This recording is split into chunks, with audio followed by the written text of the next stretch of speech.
Most people think the best part about being an agriculture producer is the freedom to be your own boss, to innovate, and to try new things. But trying new things in agriculture isn't always easy. When you try new things, you can't help but wonder what your neighbors, family, and bank account are going to say about it. Nobody really wants to be the person whose unconventional management decisions are the talk of the town. Some people don't mind. I'm Derek Leahy, and in this episode of Rural Roots to Climate Solutions, we'll hear from two producers from up in Peace Country who had the courage to try new things, and by my estimation, they're doing pretty darn well because of it. Their names, Curt Hale and Ash Armstrong. This episode could quite possibly be one of the best ones we've ever produced, and honestly, we had very little to do with the production of this episode. Let me explain.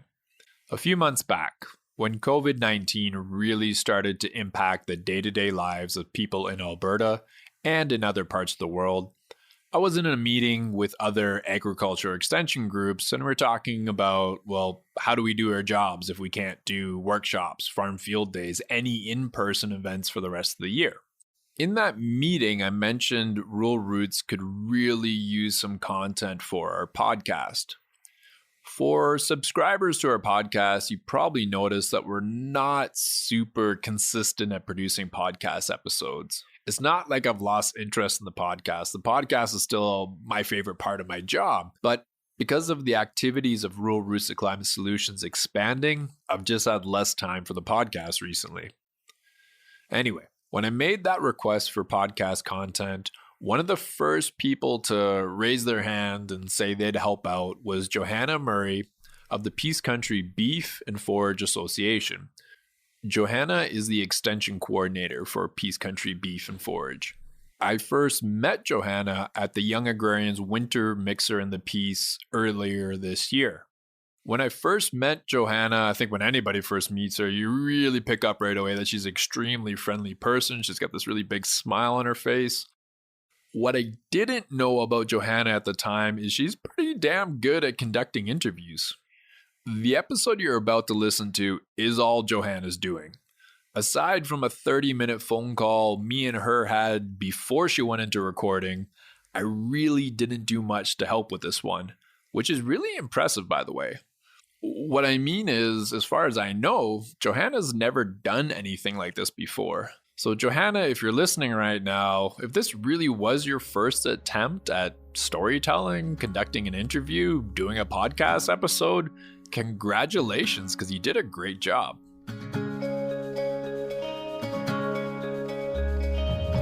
To make a podcast episode, it takes both an interviewer and an interviewee to tell the story. And Johanna selected two great producers from Peace Country to tell this particular story.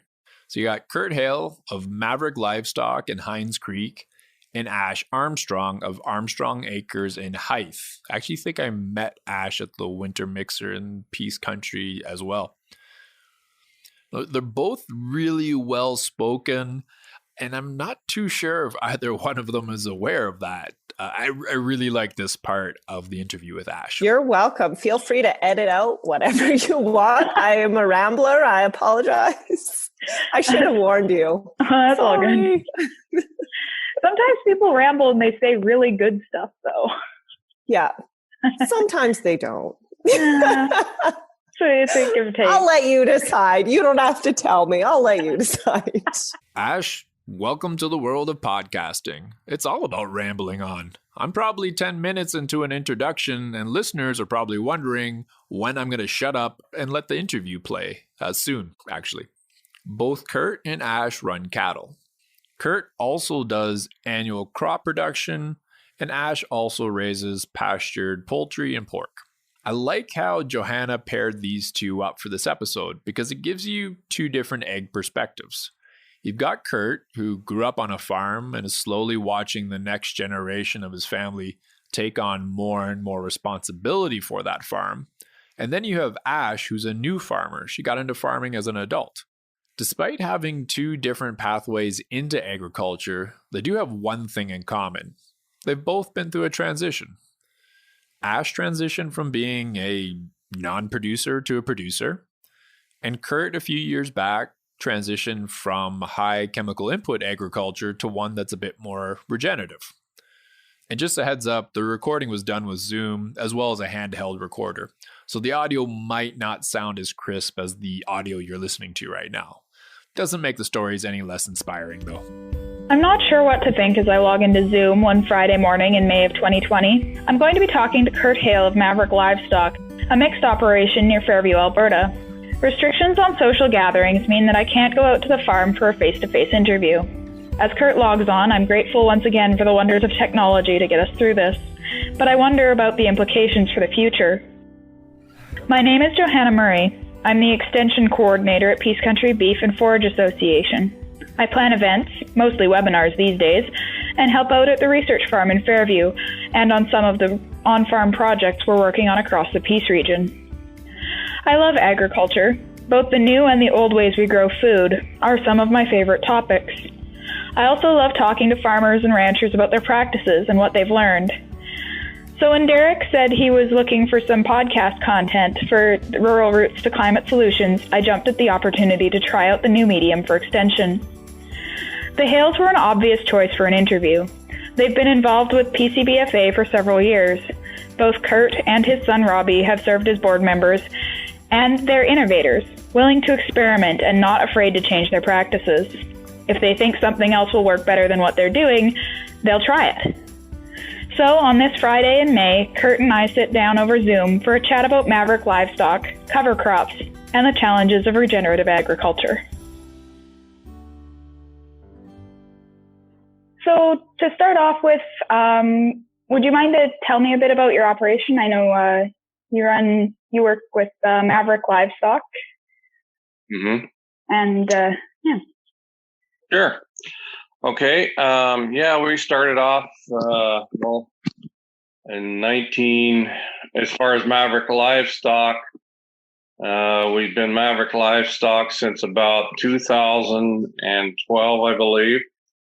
Before that, we were an elk operation.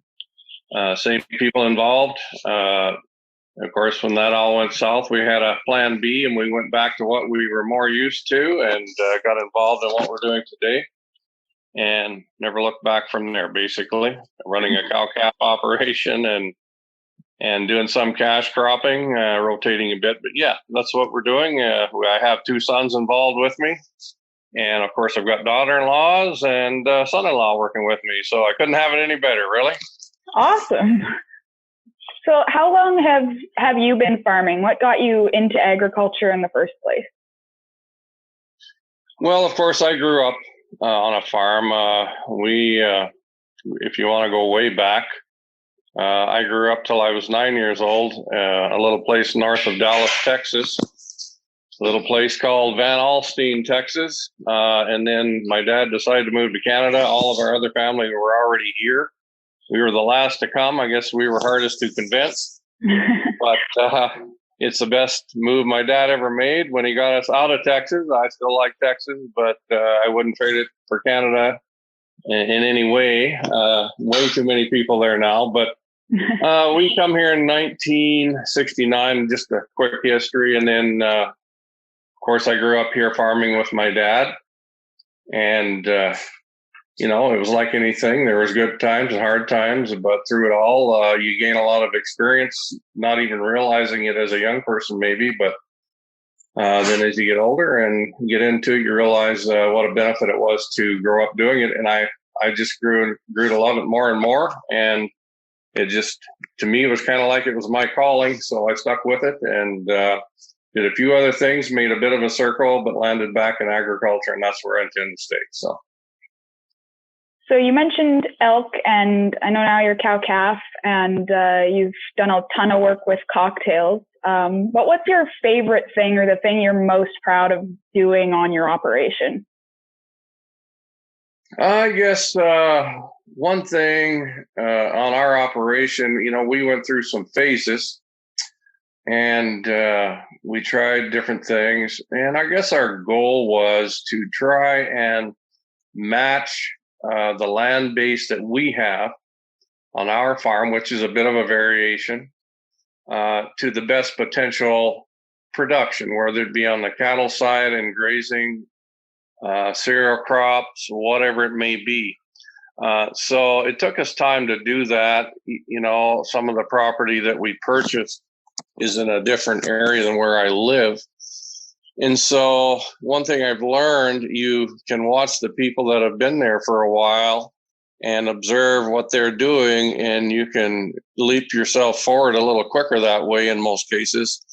If you go into the area,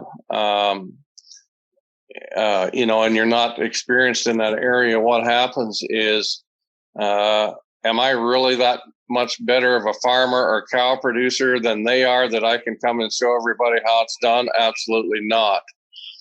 So you kind of got to work within the parameters of what your capabilities are, what your interests are, and what the land can produce, you know, potential-wise, the best.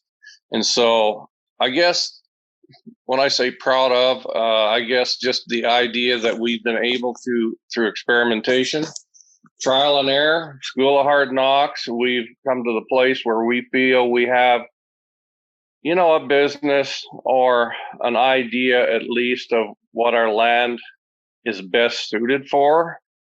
And it's not one of them, you know, I'm going to go into an area and I'm driving a Chevy, I'm going to drive a Chevy no matter what. It's whatever works best, you know. Right.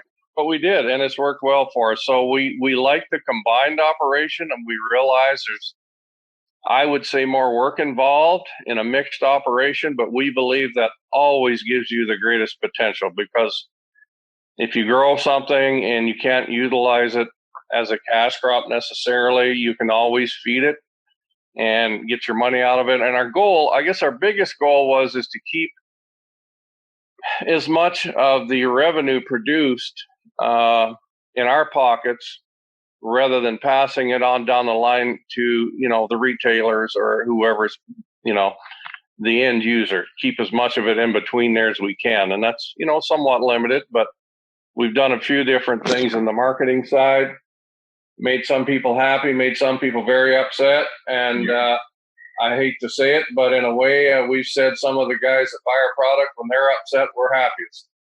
That may seem back, but in a sense, it's not that they don't like our product. They love our product.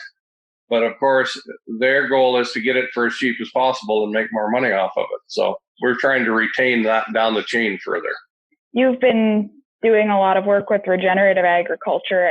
It sounds like, when did you get started with that? What got you interested in the regenerative side of things? That's pretty easy for me to actually reply to. We had been pretty much, what would I say, on the cereal side or on the cash crop side. Over time, we realized there was two things that really got us thinking a different direction. One of them was our risk management side of things. A guy told me one time, if you do not manage your risks, you will not have to worry about managing your money. So we started thinking about that a lot. So that was part of it. That was a huge part of it. Were we making some money? Yes, we were, but we had tremendous risk involved. And we realized that you're kind of playing with dynamite. Someday it's going to explode on you. And we wanted to get away from that as much as possible. And we were able to do that. We haven't used fertilizer since 14. And I would say that with a word of caution. I will back up. We used a little bit of fertilizer 2 years ago on some grass for seed production. So other than that, no. And when I say caution, I'm not saying that it's not something you should do. I'm just saying for us, that was our goal. We've achieved that part of it quite well. So the risk side was one thing. The other thing was the sustainability, of course, which everybody talks about. We do want to stay here for the next generation, and we want it to be better for my kids and my grandkids, and we're headed in that direction, I think, and that's a big goal of ours. But in saying all that, you still have to be productive in the sense that you're making money. Nothing sustainable unless it's producing cash for you to keep going. Yeah. And the lifestyle. The second part of it, I would say, is, are we raising healthy food, or are we going to find out down the road through the use of all our chemicals and sprays and whatever else it might be? That's always open for debate. But we said we have to answer for ourselves and not for everyone else. Right. So the interesting thing was, I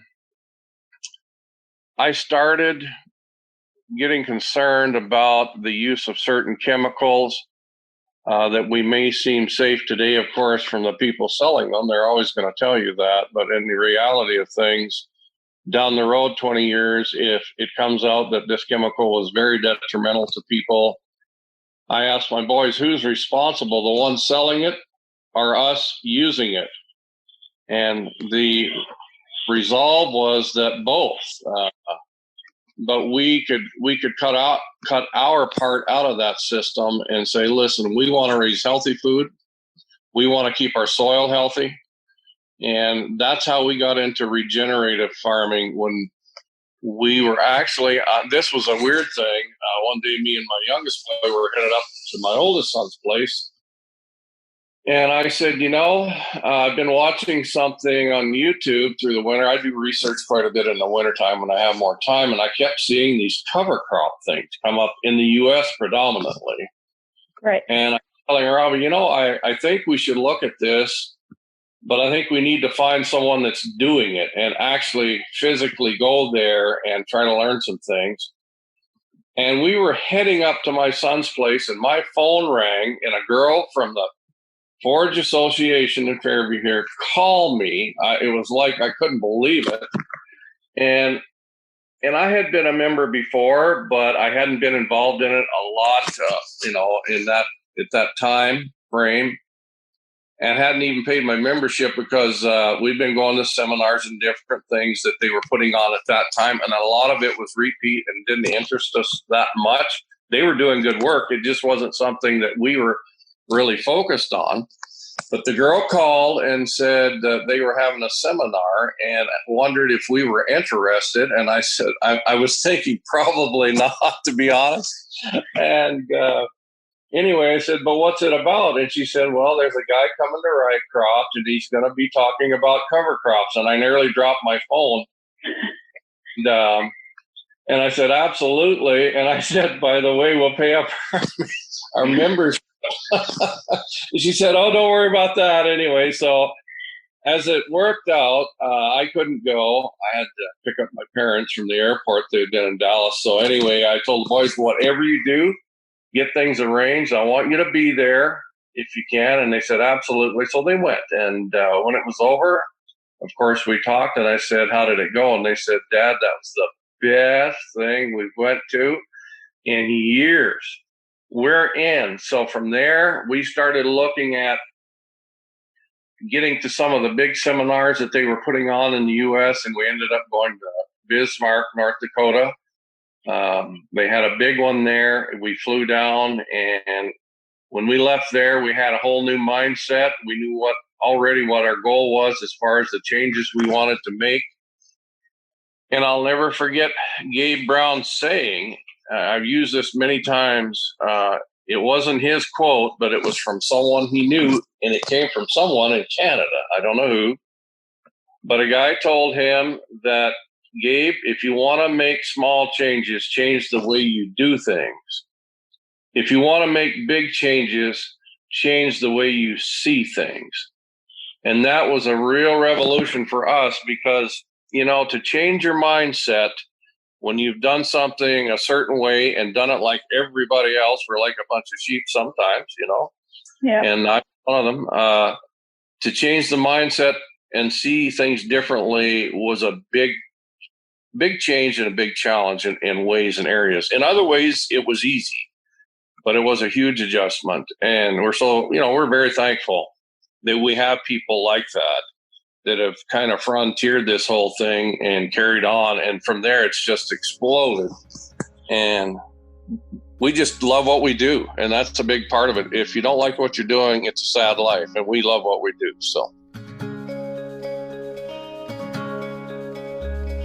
I think you've kind of answered one of my other questions, which was what's the most challenging thing about the transition to regenerative practices? So yeah, it would be the mindset, right? Yeah.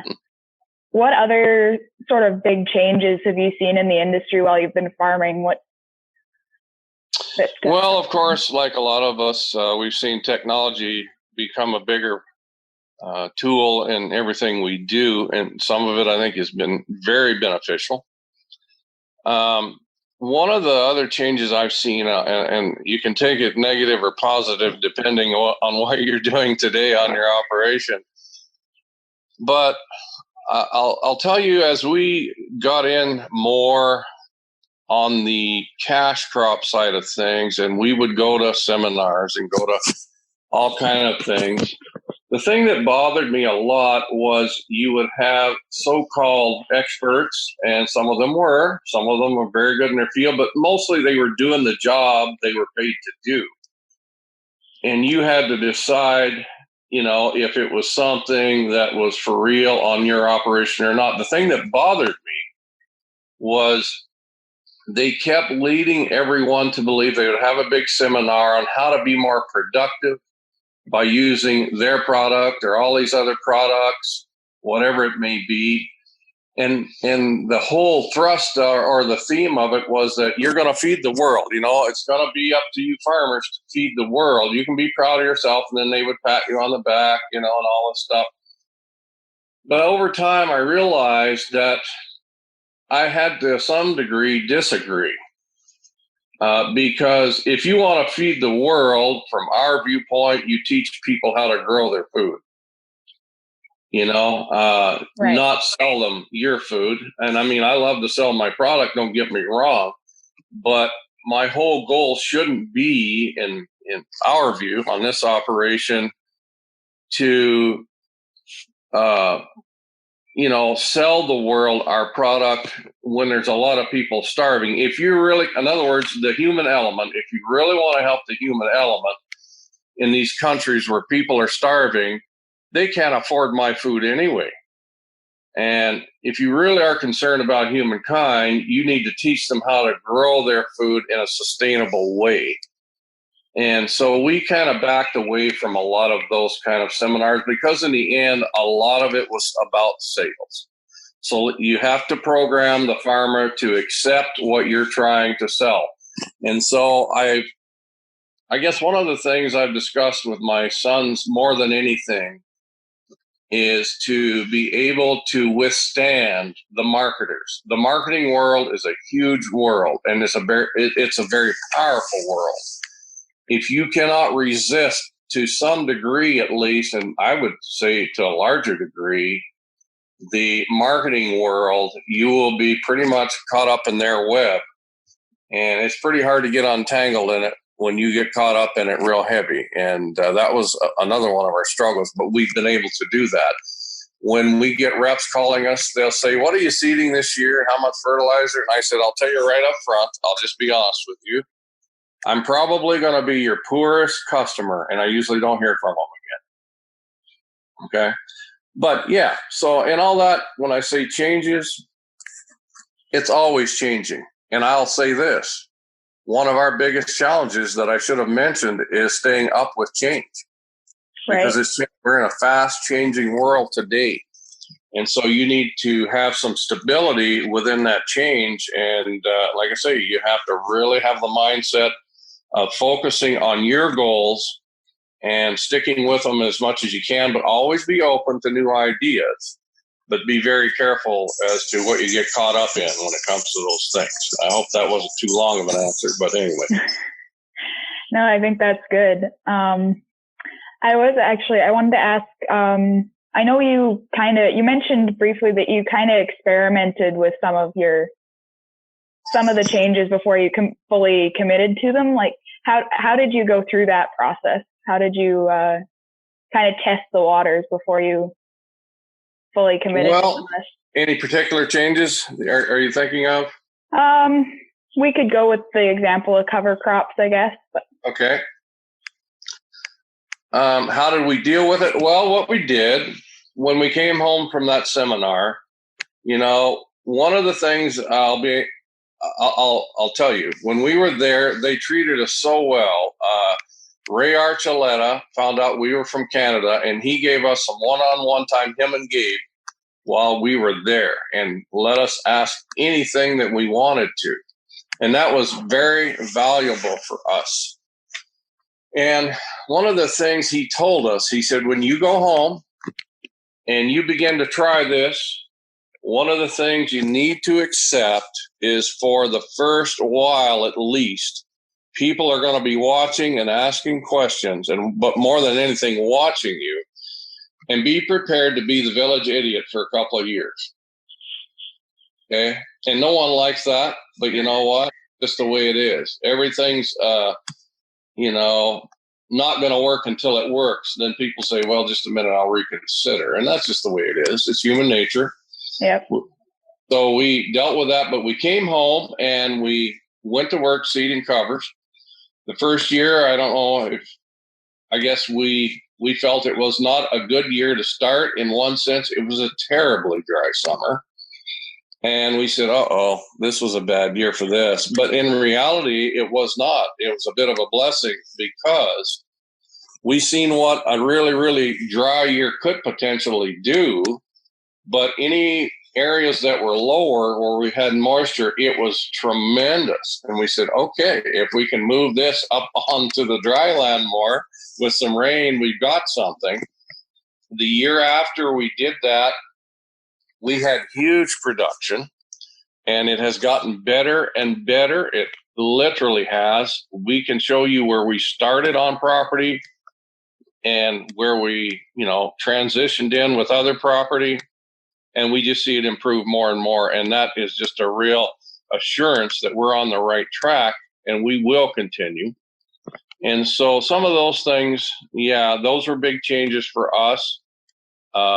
But along with that, as far as one of the challenges of it all is if I were to lean more towards the cash crop side or, production side that way, the bigger challenge for us is on the cash crop side if we're going to rotate in covers, because we've gotten in a lot of cases, a financial position as farmers to where every acre has to produce every year, year after year.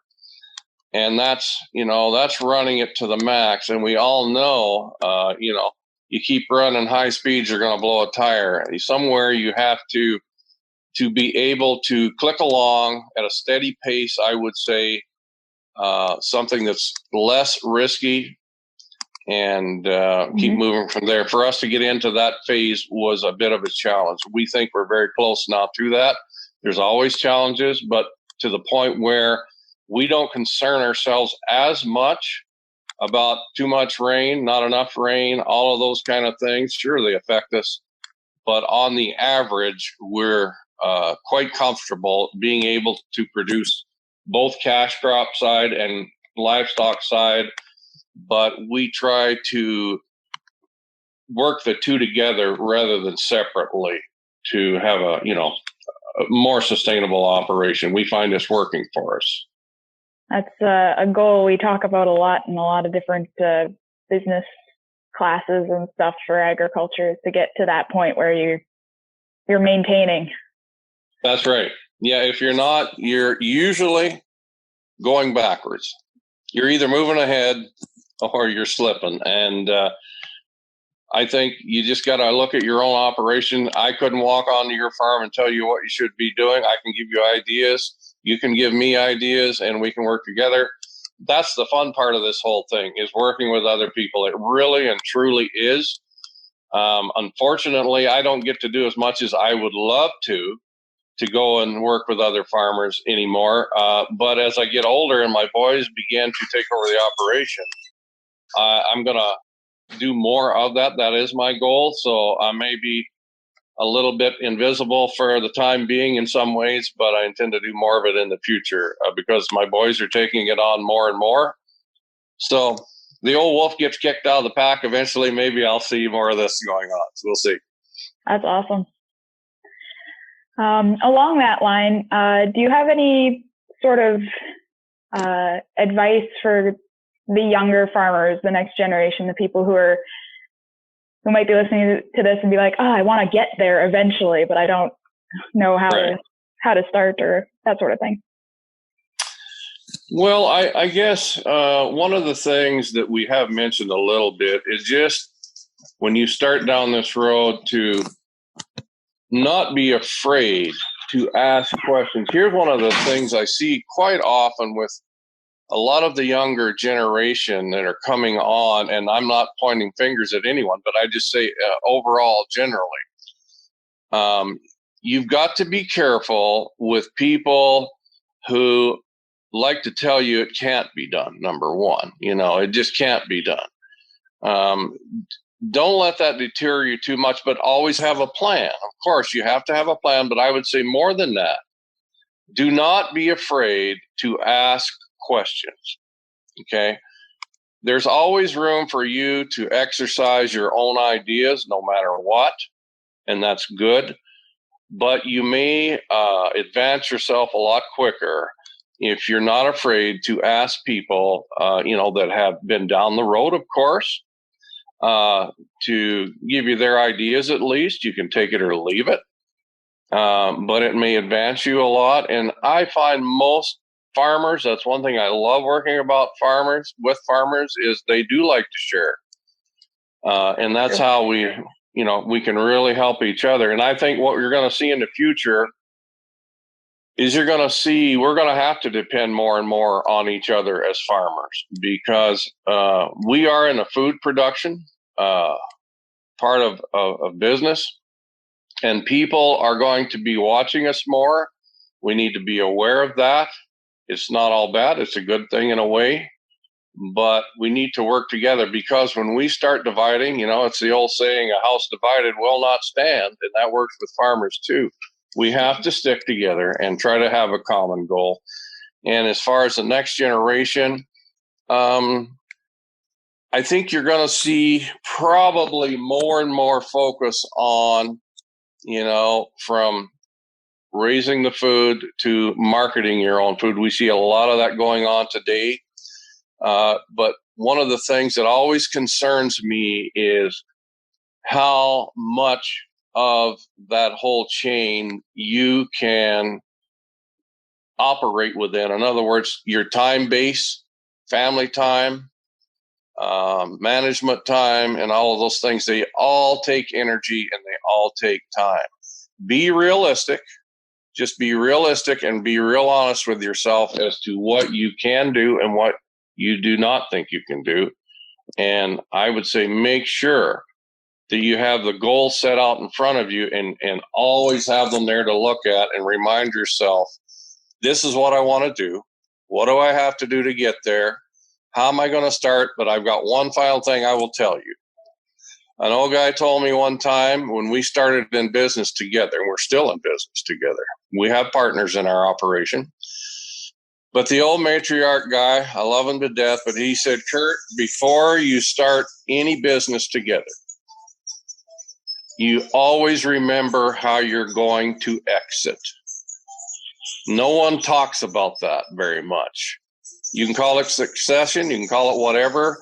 Everybody likes to think about how we're going to start this business together, but somewhere in the program, you better be prepared to have a plan as to how you're going to exit, whether it's early, whether it's late, whatever, but you better have a plan. So many farms get in trouble because they do not have, the older generation doesn't have an exit plan. And I will tell you that is vital, because the younger generation wants to know, when dad's gone or uncle's gone, what then? And that can be a real anchor to them. I mean, if they don't know, you need to give them that freedom to know when so-and-so exits, what happens then? And I think that's very important. Don't be afraid to change, but be careful and not to get caught up in some of the things that people say, this is what you have to do. If it works for your operation, do it. If it doesn't, ignore it and keep on. But stay focused on your goals. That's number one. Yeah. Whether it be family, whether it be whatever, but stay focused on your goals and be realistic. Awesome. I think that's solid advice. Well, that's what I have anyway. I hope it's something valuable. Yes. That's awesome. I love the next generation. I really do. I wouldn't do this. I wouldn't be doing what I'm doing if I didn't love the next generation coming on, because I just love working with family and friends. And if we don't have a new generation coming on, hey, we're not going to be around in business, period. So. Is there anything else you want to say before we sign off? I think that's a pretty solid place to end. But.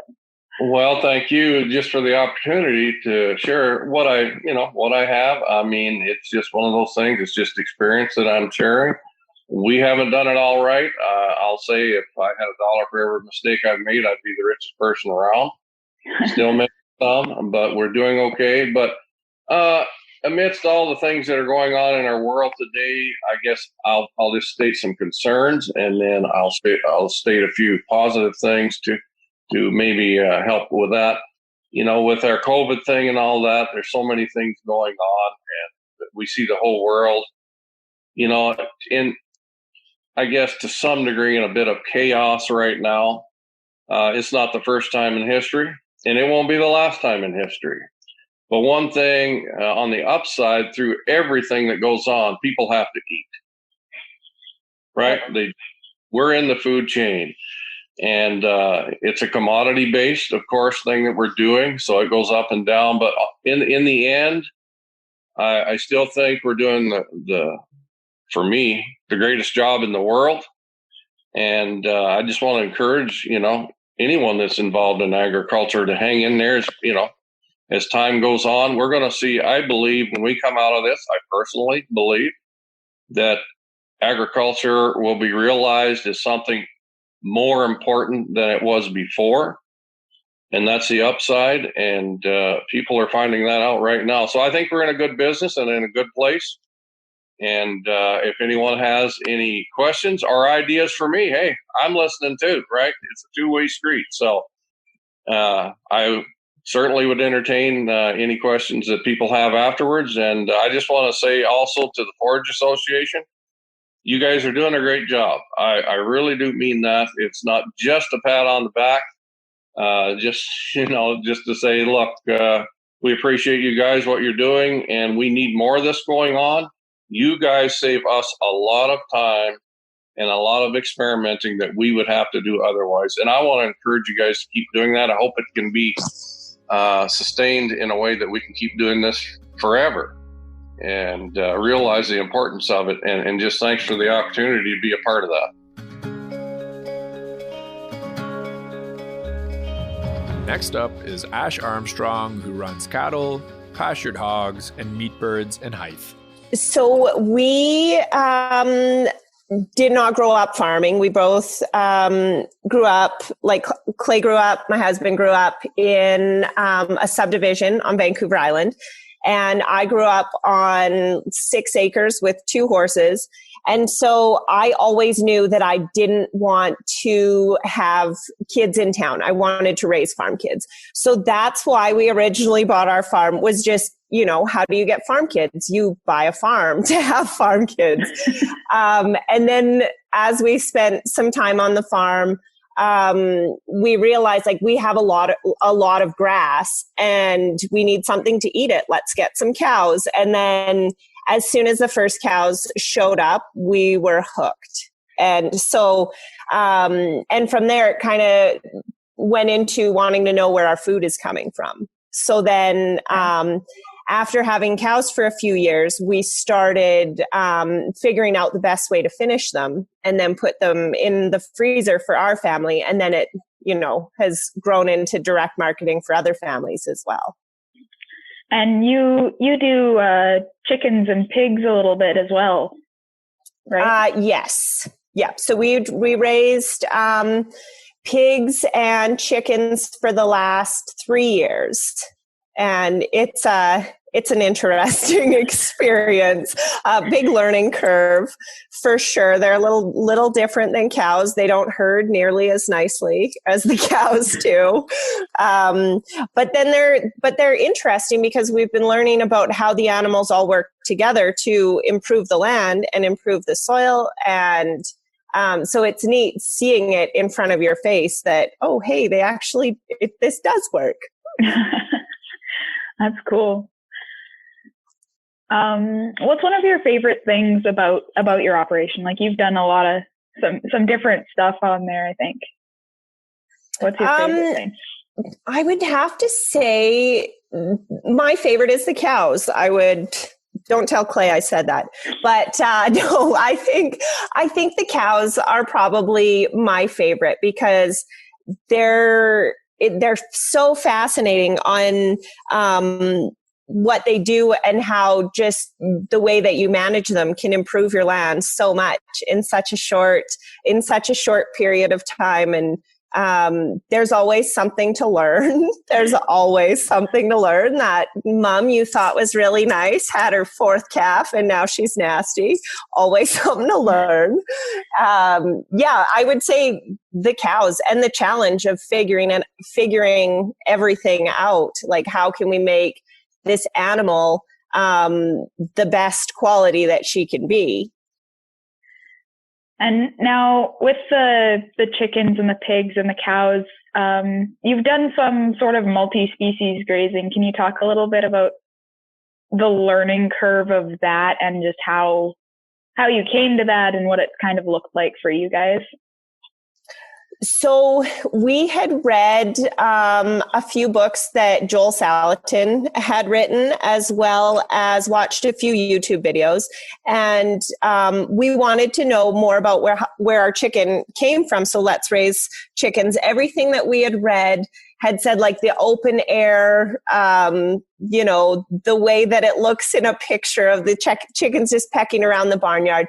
It doesn't work for meat birds because they get picked off by hawks and things like that pretty easily. So we built I believe they're 10 by 12 shelters that are about 2.5 feet high.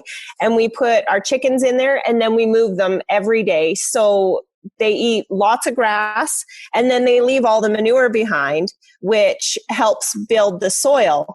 With the chickens, we also noticed that they will not eat knee-high grass. It just falls over. So that's where we use our cows. Our cows come in and they eat the grass down on a 1-day rotation. So they're still leaving probably 3 or 4 inches of grass behind when they move. And then you move the chickens onto it. It's, the grass is shorter, so it makes it easier for the chickens to eat the grass. And then, the cows are naturally fertilizing the land. So there's lots of bugs in their manure and the chickens love digging those out. And then they're also breaking apart the manure patties and spreading the manure around, which again is, just helping distribute that natural fertilizer on the ground. We also have used our pigs to clear bush. So where we knock some larger trees over and there's some stumps, we put the pigs in there and then they just go to town naturally rooting it up. And then once they're done, we can easily remove the stumps that are left, and then we just spread grass seed, and then now there's more pasture for the cows to come onto. And the pigs are great fertilizers for the land as well. Cool. So it's neat because it all works together. Yeah. Yeah, that's awesome. That's one of the things I think is most interesting to me about multi-species grazing is just how you can use all of the pieces to complement each other. Exactly. And then just seeing how much the grass grows back the following year after your chickens. And even this year we did last summer we did a lot of drone videos. And just seeing the difference between an area where there was only cows and an area where there was cows and chickens. There's a big difference in the green of where, like, following the chickens as opposed to where there was no chickens. Huh. That's really cool. Yeah, it's really neat to see. Is there something you're especially proud of with the way you've done things with your operation? Like, is there a solution, or just your something in your herd or something like that you're really proud of? I would have to say the biggest thing that we're proud of is that we're open-minded and that we're willing to challenge traditional paradigms. So just because someone's grandfather and father and uncle and everyone has done it and this is the way we do it, we're open to trying something different, like bale grazing. And then you see bale grazing and the results that come behind the bale grazing. And even though everyone's telling you you're crazy, it's the proof comes up in the soil, not that year, but the following year. And then, you've got much better quality of grass, higher grass, more nutrient dense grass. And then that's going into your cows, which again is making bigger gains on your calves. The mums are nice and healthy. Yeah, I would say that's definitely our biggest thing, is that, we're not afraid to try something new. And, maybe this will work for our operation. Maybe it won't. Right. If not, we've got some knowledge or a good story to tell, at least. True. It's all about the story. Exactly.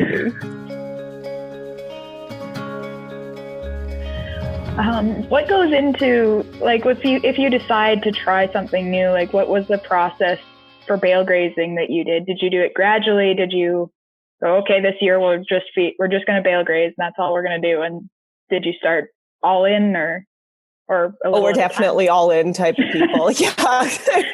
If you're going to go big or go home. No, with the bale grazing, we had taken a holistic management course in the winter, and we had learned about bale grazing. And then when the bales came home in the fall, we're like, you know what, now or never, let's give it a try. We'll see how it works. And then as soon as we did it the first year, we were hooked. Like, it was so easy. But then, before we make a decision, it's usually a lot of books, like reading a lot, or a lot of YouTube. We have learned a lot from YouTube. Farmer YouTube's the best. Exactly. So, and then we've also found going to different farm tours. Mm-hmm. Like that organizations like the Beef and Forage Association help put together. Those have been really, really beneficial, as well as attending as many conferences as we can make work, attending as many soil workshops or grazing workshops or water workshops, like whatever we can get to go and watch. Somebody is doing something. You might as well see if that something might work for your farm as well. Right. So good philosophy, I think. Exactly. Well, you never know, right? Like, there's so many interesting producers doing so many interesting things. Why not go with an open mind and learn something new? It's true. Is there a major challenge you can think of that you've run into on your operation, and that you learned something through dealing with it, that you'd like to talk about? We have had a lot, not coming from farming backgrounds. Everything has been a challenge. For example, at the time, we didn't know of anything that could tell us when to buy cows and when to sell cows. So we bought the 26th of August, our first year, and sold in October. So that was a very, very hard financial lesson to learn. And then from there, you have to figure it out. You have to go spend the time sitting in the sale barns, figure out, how does this work? How to read the market a lot better than what we did. But yeah, that was for sure was the hardest, and not knowing, like, none of our family's farms. So not having someone to phone. And not picking up the phone and asking, someone, hey, what would you do? Because, no one's even had any experience to be able to give you any advice. as you kind of started going to these farm tours and stuff, did you start finding mentors and people to quiz? We definitely did. The holistic management course was huge because it just opens you up to meeting like-minded producers who are, who want to farm similar to you, in the area. And then from holistic management, we started a holistic management group where we would try and meet a few times a year. And that was really beneficial because it's like-minded people who want to talk farming. That's wonderful. And then the more events that you go to and the more you talk to different producers, you get to meet other people. And we have found that most producers are very willing to share, and they're very willing to give you something like any advice. And that's been really, really beneficial. Some of the advice is not great, but some of it is fantastic. Oh, it's all a grain of salt. Exactly. Again, the what works for one won't work for everybody. Yeah. So with holistic management, when did you do that in your farming travel? Like, had you had the farm for a couple of years by the time you got into holistic management, or was it kind of right away? We would have had cows for 2 seasons, including the first very short season. So we would have had cows just for 2 grazing seasons. And then we took holistic management. So we were very fortunate to get in and do it early into our farming career. That was definitely the biggest benefit for us, was having friends saying, you need to take this course, mm-hmm. and then actually listening to them. That's always the hard part. Exactly. What would you say to someone in a similar situation to where you started out, where they want to farm, but they don't have a ton of supports or experience? What would kind of be things that you would have done differently had you known, or that sort of thing? I would definitely wish that we would have known about so many of the awesome groups that have people that are willing to help, like young agrarians, like the beef and forage associations, like in Alberta as well as BC. Anywhere in the province, actually, most of the forage associations are like putting on awesome events, willing to help you. You have a question, you can usually phone someone or send an email and somebody will get back to you. As well as another huge benefit is talking to those associations, because they can let you know about all the government grants that are available. So then they can help you get funding to start your new venture, so you're not having to put up all the money yourself.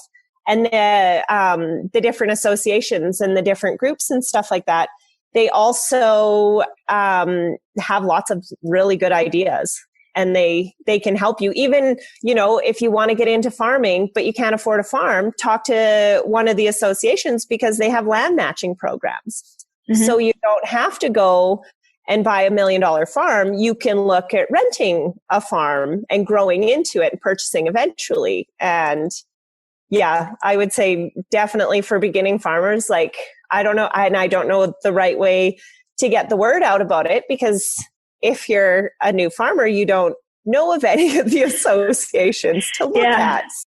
So I guess one of my questions here is what sort of changes have you seen while you've been farming? I know you haven't been farming for a long time, but you can answer that. And maybe you could also speak to how your perception of farming and agriculture in general has shifted as you've gone from having no experience at all farming to actually being a farmer and raising your own food. Well, I definitely feel like the industry is getting more open, and people are willing to share more so than they were when we originally started. When we originally started, it was kind of I'm going to keep my secrets to myself so that I'm the only one who's doing better, because my calves gained a pound more than yours. Whereas now it's like, hey, you know what? I'm going to give you like a piece of, like in a conversation, I'm going to tell you what I did, that I gained an extra pound on my calves, because maybe you can gain an extra pound on your calves, and that helps our whole industry. And so it seems like there's a lot more collaboration over competition that I've noticed just in the short time we've been farming. As far as the shift from, like, because we direct market meat, I've noticed there's a definite shift to more people wanting to buy direct from the farm.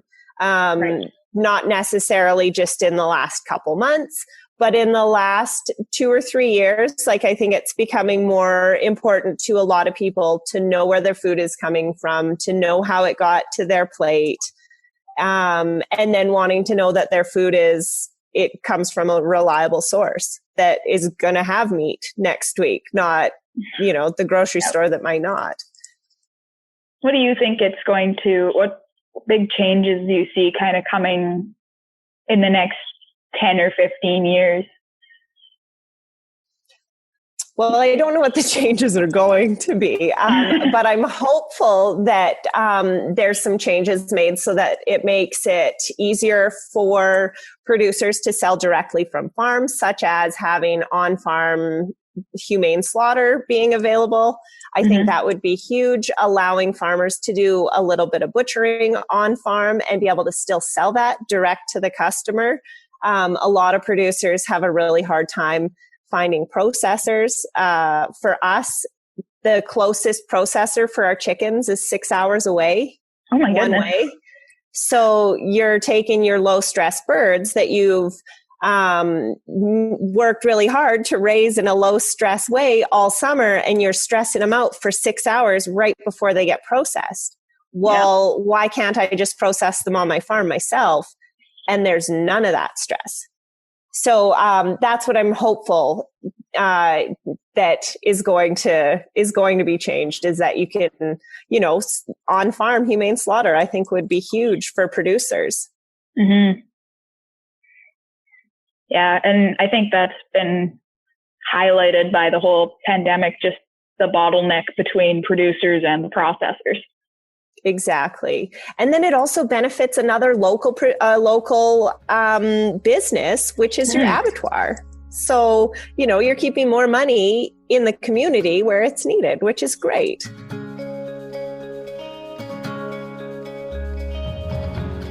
Do you want to dive into the direct marketing a little bit, how that's happened and some of the challenges and issues you've had with that, but also why you chose to do it and that sort of thing? Well, we chose to do it because we said, why isn't everyone doing this? This seems easy. That's always not the right answer. The reason no one's doing it is because it's a lot of work.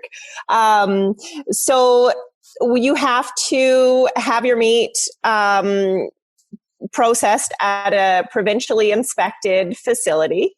Mm-hmm. Where we live close to the Dawson Creek, to the BC Alberta border. So we can take our animals to either Dawson Creek or Grand Prairie. If we take our animals to Dawson Creek, I cannot sell that meat in Alberta.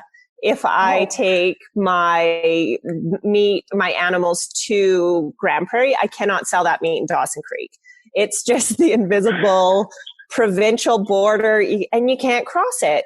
So you have to have a provincially inspected kill floor, which at the time when we started, there was only one in Grand Prairie. You have to have your meat inspected. It needs to be packaged. You need to get insurance and freezers, and then certify your freezers with Alberta Health.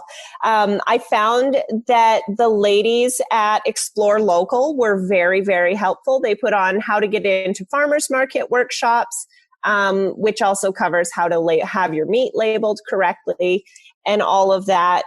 And then, so after we got all of the regulatory stuff figured out, then it was a matter of how do you sell this?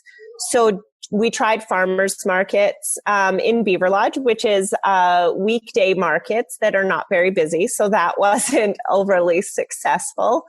We also tried a billboard on the side of the highway, but I feel like we were a year too slow on that because everyone has switched now from looking at billboards to looking at their phones.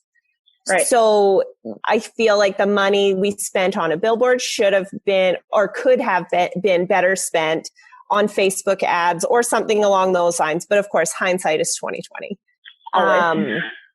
And so now we're finding Facebook and Instagram are really good for promoting our meat and getting the word out about our meat.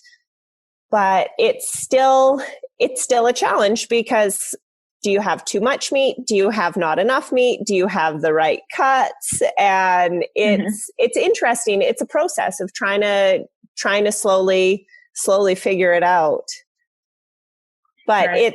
But it seems that more people are looking for meat fresh from the farm. They want to know the story behind the meat. They want to buy from a family. So it is becoming easier to sell meat directly to the consumer. Yeah, I've heard mixed reviews on the direct marketing front because some people like it and some people really, really do not.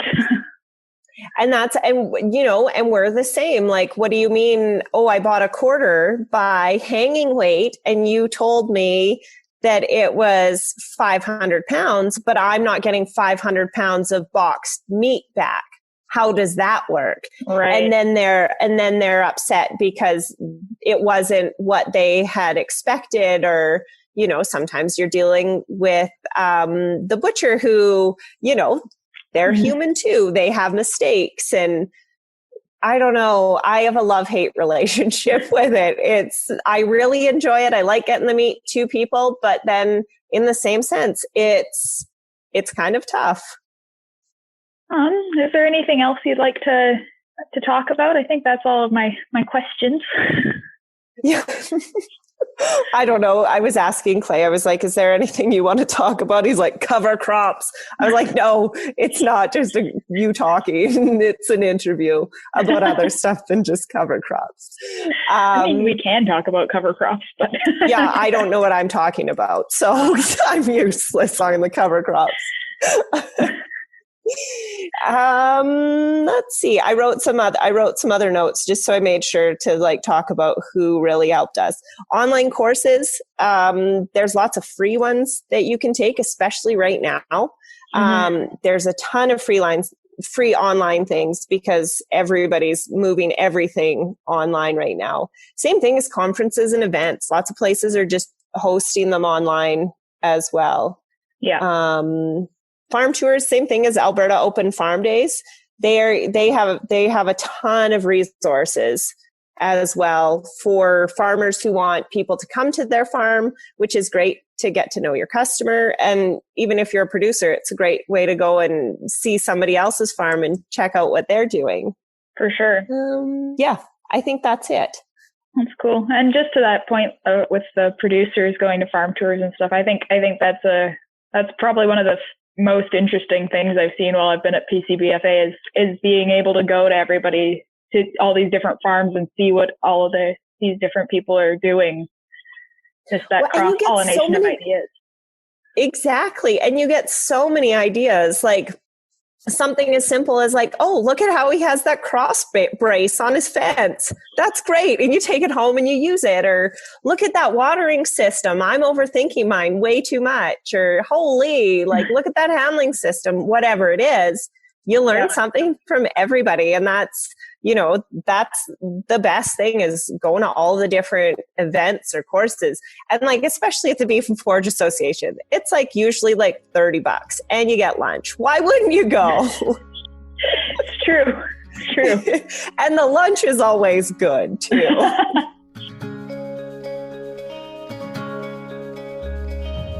Like I said at the beginning, different pathways into agriculture, but still quite a bit in common. They both weren't afraid and aren't afraid to try new things, but at the same time, they recognize the importance of looking around you and seeing what is already working. They both were able to laugh at their mistakes, which honestly is not always easy to do in the egg sector because quite often it's a 24/7 stress and anxiety roller coaster. When expensive equipment breaks down, when hail rips apart your crop, or when calving is just an absolute disaster, the last thing you want to do is laugh at yourself. You probably want to cry though. The biggest takeaway for me after listening to Curt and Ash tell their stories is to be bold. In fact, I'd take that one step further and say we need agricultural producers to be bold right now with everything going on in the world. We need producers to try those new things that'll have the neighbors thinking that, as Curt said, that you're the village idiot. We need them to try those management practices, that farm tech that are good for the land, good for our communities, and good for the climate. There are some real personal benefits to being bold as well. Johanna, Curt, and Ash, just want to thank you for giving us all an inspiring and uplifting story. Peace Country Beef and Forage Association is a producer-run applied research group based out of Fairview, Alberta. We work with local producers to perform non-biased research on forage crops and management practices for mixed and livestock farms. We focus on soil health and environmental practices, as well as feed quality for forages in northern Alberta. In addition to our research, we put on events and webinars extending local and international expertise to our members. If you'd like to get in touch with us, you can contact us through our social media at Peace Country Beef and Forage Association on Facebook, Twitter, and Instagram. Our website, peacecountrybeef.ca, has information on all of our research projects and trials up to 2017. Our newer projects are still being updated.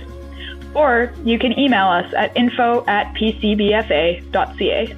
Rural Roots to Climate Solutions is an Alberta-based organization. You heard that right. We finally became an organization. An organization empowering agriculture producers and the communities they live in with climate solutions.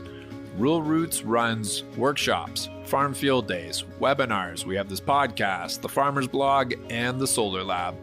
For more information about us, go to www.rr2cs.ca.